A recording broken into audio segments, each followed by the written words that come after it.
everyone, welcome back to Paul's Model Works, and in today's video we're going to be talking about applying washes to your models.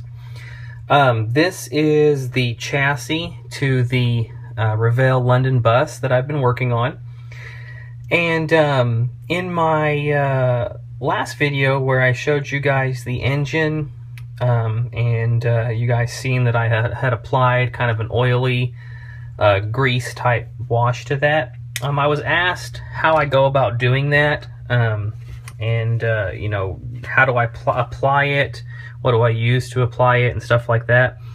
So I wanted to share with you guys that as I get ready to do a wash on the chassis of this bus.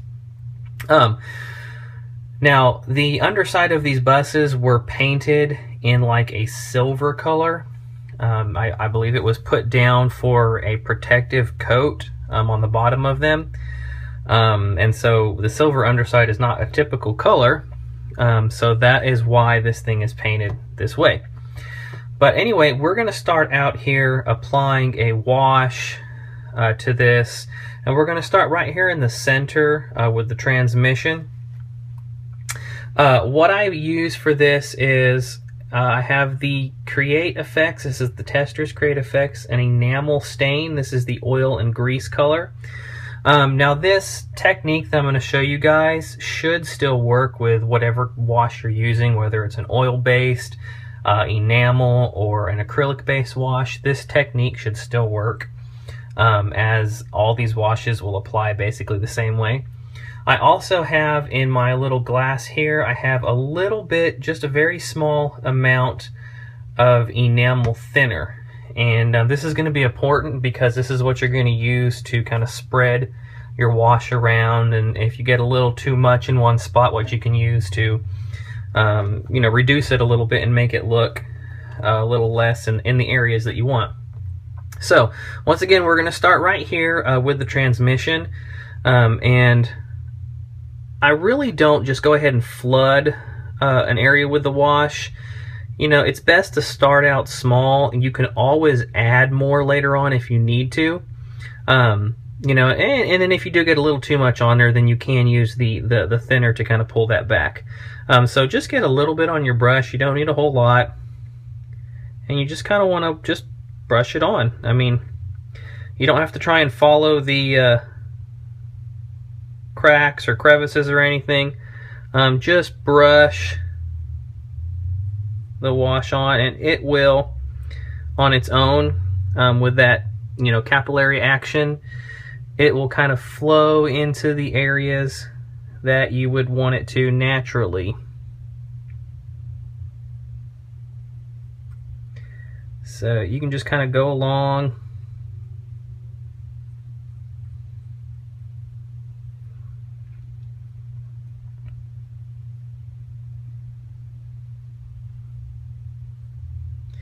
You can see there that it is just working into all of the crevices and nooks and crannies just perfectly on its own.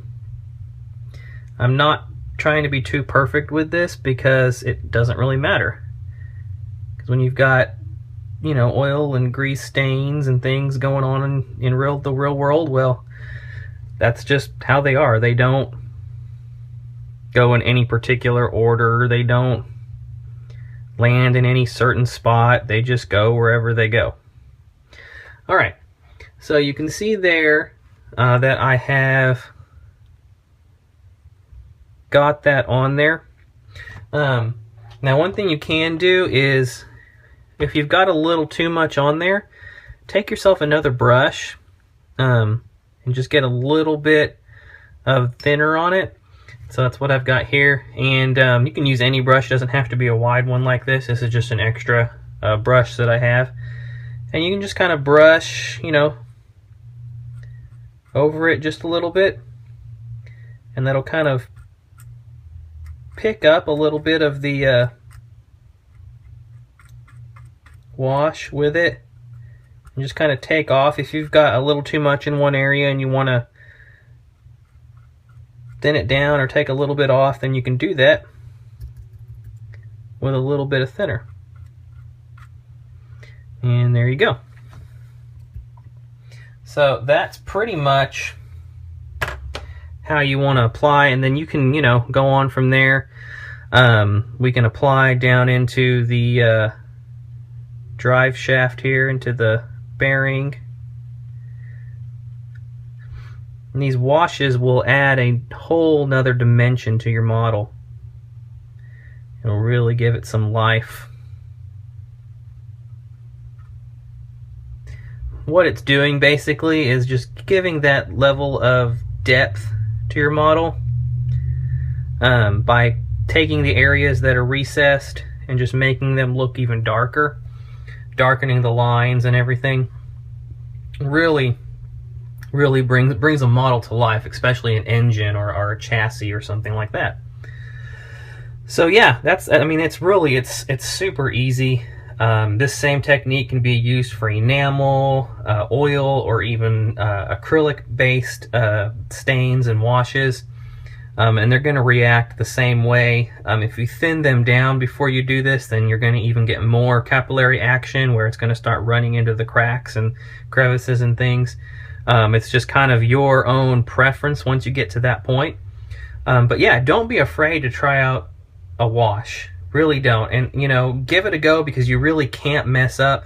The biggest key is, remember, apply it lightly. Don't get too heavy. Don't dip your brush in there and just get a ton on there and start painting it all over, or get your, you know, don't get a big thick brush like this one and just dip it in there and go for it, because you're going to get way too much on there.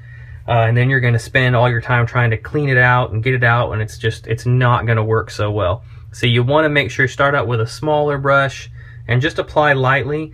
And remember, if it's not what you want, you can always come back and add more and make it even more gunky and grimy if that's the look that you're going for.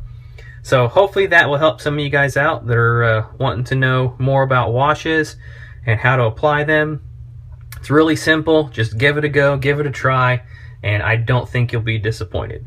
So that's it, guys. This is where I'm at on the London bus. You can see that I've got the chassis put together, and we're going to start making it look a little dirty, and then we'll go on from there. So keep building those awesome models, everybody. Keep putting out the great videos. Keep us inspired. And like I always say, eat, sleep, styrene. I'll talk to you guys later.